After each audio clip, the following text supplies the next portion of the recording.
जय श्री कृष्ण। राधे राधे। मित्रों, 9मा श्लोक में भगवान कृष्ण बात करी 9मा अध्याय 9मो श्लोक कि आ जे कई बधाई कर्मों छे ए कर्मों न च माम तानी निबधंती, मने एक पण कर्मों बांधता नथी। हे धनंजय, न च ताम माम न च तानी कर्माणी निबधंती धनंजय। શું કામ નથી બાંધતા એમના વિશેની? તો કે ઉદાસીન વત આસીન અશક્તમ। એક તો હું ઉદાસીનની જેમ તેમાં રહેલો છું અને અશક્તમ આસક્તિ વિનાનો છું। તે શું કર્મેશું? તે કર્મોમાં, તે કર્મો એટલે કે આ સૃષ્ટિ રચનાનું જે કર્મ છે એ ભલે મારા મારફત થતું હોય, પણ હું ઉદાસીનની જેમ છું અને એટલા માટે એ કર્મો મને બાંધતા નથી। હવે ભગવાન 10મા શ્લોકમાં વાત કરે છે, તો પછી આ થાય છે શું, કેવી રીતે થઈ રહ્યું છે? અને પ્રકૃતિના કાર્ય વિશેને સમજાવતા ભગવાન કહે છે 10મા શ્લોકમાં કે મયા અધ્યક્ષેણ પ્રકૃતિ સૂયતે સચરાચરમ। મયા અધ્યક્ષેણ પ્રકૃતિ સૂયતે સચરાચરમ હેતુના અનેન કૌંતેય જગત વિપરિવર્તતે। હવે શું કહે છે ભગવાન કે પ્રકૃતિ એટલે પ્રકૃતિ મયા અધ્યક્ષેણ, મારી અધ્યક્ષતામાં સચરાચરમ, ચરાચર ચર અને અચર સહિત, સ એટલે સહિત, સચરાચર ચર અને અચર સહિત આખા જગતને સૂયતે એટલે સર્જે છે। પ્રકૃતિ મયા અધ્યક્ષેણ સૂયતે સચરાચરમ, પ્રકૃતિ મારી અધ્યક્ષતામાં ચરાચર સહિત આખા જગતને સર્જે છે। કૌંતે, હે કુંતી પુત્ર, હેતુના અનેન, અનેન એટલે આ જ, હેતુના એટલે હેતુના લીધે, આ અનેન હેતુના, આ હેતુના જ લીધે જગત વિપરિવર્તતે, જગત છે પરિવર્તન પામે છે, પરિવર્તન થાય છે, અથવા તો સંસારનું વિવિધ પ્રકારે પરિવર્તન થાય છે। જો સંસારનું પરિવર્તન થવાનું કારણ પણ આપી દીધું, બીજું પ્રકૃતિ જે કાંઈ સર્જન કરે છે કોને આધારે કરે છે? ભગવાન કહે છે મયા અધ્યક્ષેણ, મારી અધ્યક્ષતામાં। પ્રકૃતિ પોતાનું મનમાનું ને મનમાની ન કરી શકે, એમના ઉપર મારું પૂરેપૂરો પ્રભાવ છે, મારી અધ્યક્ષતામાં છે બધું થઈ રહ્યું છે એમ। એટલે હવે ભગવાન અહીંયા શું કહે છે કે મારાથી સત્તા, પ્રકૃતિ પોતે કેવી છે? તો કે પ્રકૃતિ જળ છે। તો પછી જળ પ્રકૃતિ છે એ તો કંઈ પણ કરી જ નથી શકવાની, એ નવું ઉત્પન્ન કરવા માટે તો સક્ષમ છે જ નહીં, તો પછી એ સૃષ્ટિની રચના ક્યાંથી કરે? એટલે પરમાત્મા શું કહે છે કે એ પ્રકૃતિને હું સત્તા આપું છું, મારી સત્તા છે, અને મારી સત્તાથી પ્રકૃતિ છે એ શું કરે છે? એમની અંદર ફેરફારો, આ તે બધું નવી નવી સૃષ્ટિનું સર્જન કરે છે।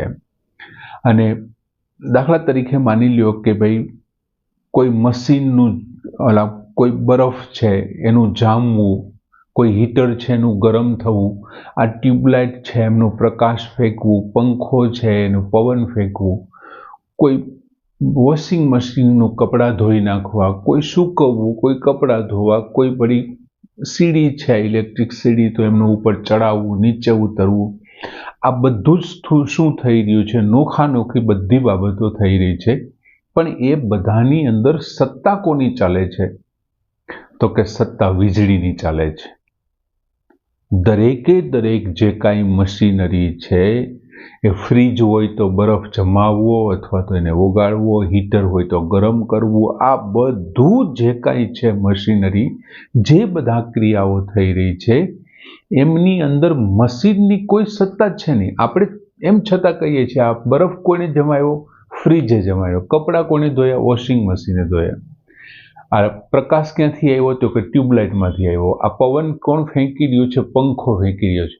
પંખો તો પહેલાંય હતો, ટ્યુબલાઇટ હતી, ફ્રીજ હતી, બધું હતું, પણ જ્યાં સુધી લાઇટ નહોતી ત્યાં સુધી આ કોઈ કામ નહોતા થતા।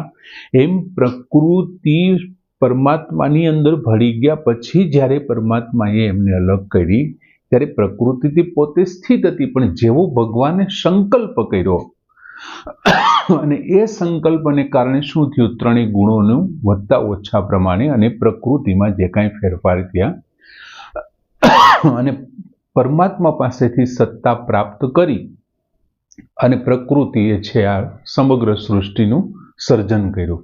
એટલે સંસારની અંદર જે કાંઈ થઈ રહ્યું છે, જે કાંઈ નવા નવા સર્જન થઈ રહ્યા છે, કોઈ જન્મી રહ્યું છે, કોઈ વૃક્ષ છે, પશુ પક્ષી, આ તે બધું જે કાંઈ જન્મી રહ્યું છે, બીજું જે બધાનું પાલન થઈ રહ્યું છે અને જે હવે પછી સંહાર થવાનો છે, આ જાત જાતના જે કાંઈ એમના કર્મો ફળોના ભોગ છે, આ વિવિધ આકૃતિઓ આપણે જોઈએ છીએ કે આ પર્વતો, વૃક્ષો, નદીઓ, માણસો, વિવિધ પ્રકારના પશુઓ, પક્ષીઓ, જે કાંઈ આકૃતિ, વિવિધ પ્રકારની જે એમની વેશભૂષાઓ છે અને જે એમના નોખા નોખા પ્રકારના સાત્વિક, રાજસી અને તામસી આ બધા જે સ્વભાવ છે, એ બધું કોને આધારે છે, તો કે પ્રકૃતિ દ્વારા જ.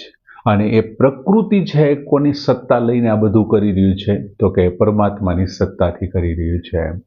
બીજું, આ પ્રકૃતિ કેવી રીતથી કામ કરે છે, તો કે પ્રકૃતિ પોતે આ બધો ફેરફાર સંસારનું સર્જન કરે છે, પણ અધ્યક્ષને પૂછ્યા વિના, અધ્યક્ષની ઈચ્છા વિના કંઈ થઈ નથી રહ્યું. એના અધ્યક્ષ કોણ છે? પરમાત્મા છે. ભગવાન કહે છે મયા અધ્યક્ષેન પ્રકૃતિ સચરાચરમ શ્રૂયતે. આ પ્રકૃતિ મારી અધ્યક્ષતામાં, મારી દેખરેખમાં, દાખલા તરીકે કોઈ એક મસ્ત મજાનું મકાન આપણે જોઈએ છીએ તો આ કોણે બનાવ્યું છે, તો કદાચ એ કડિયાનું ક્યાંય નામે નહીં હોય, પણ એન્જિનિયરનું નામ હશે.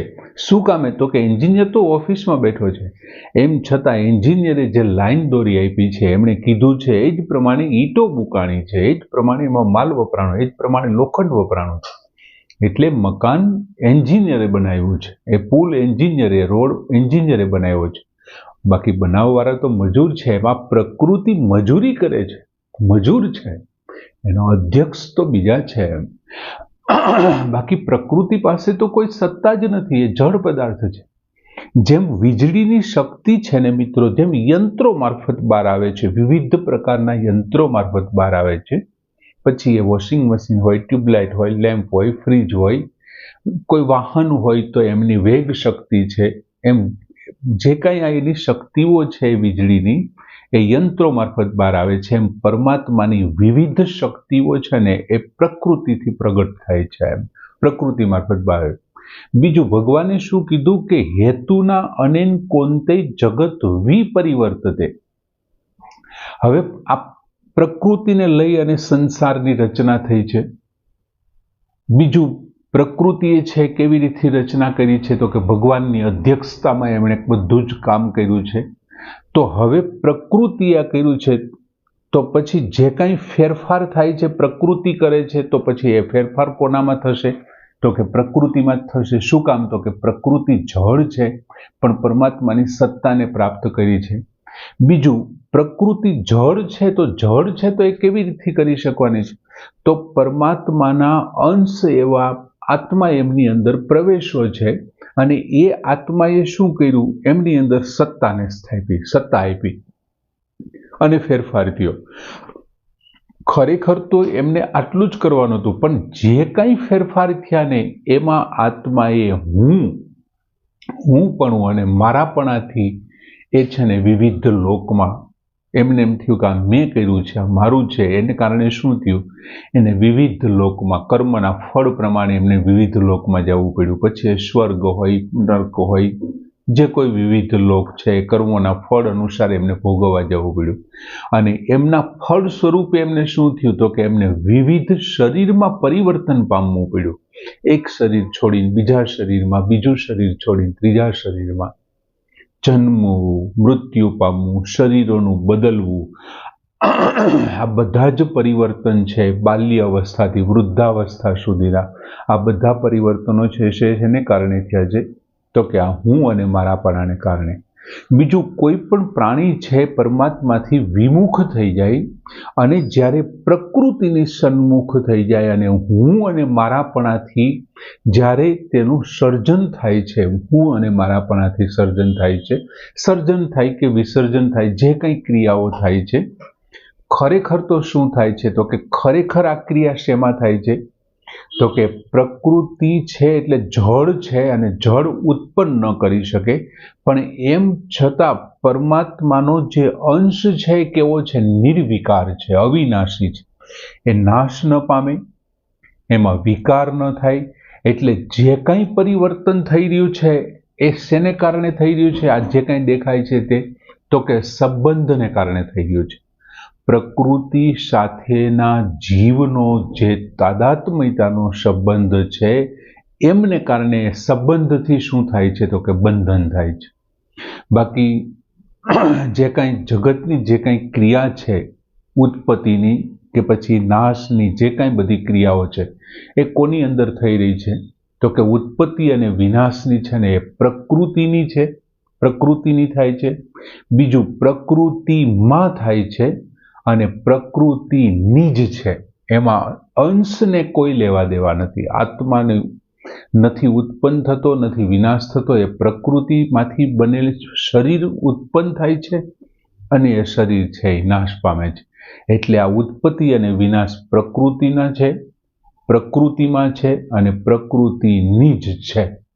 હવે પરમાત્માથી સત્તા મળતી હોવાથી પરમાત્મામાં કોઈ પણ પ્રકારના કર્તૃત્વનો ભાવ પરમાત્માને નથી.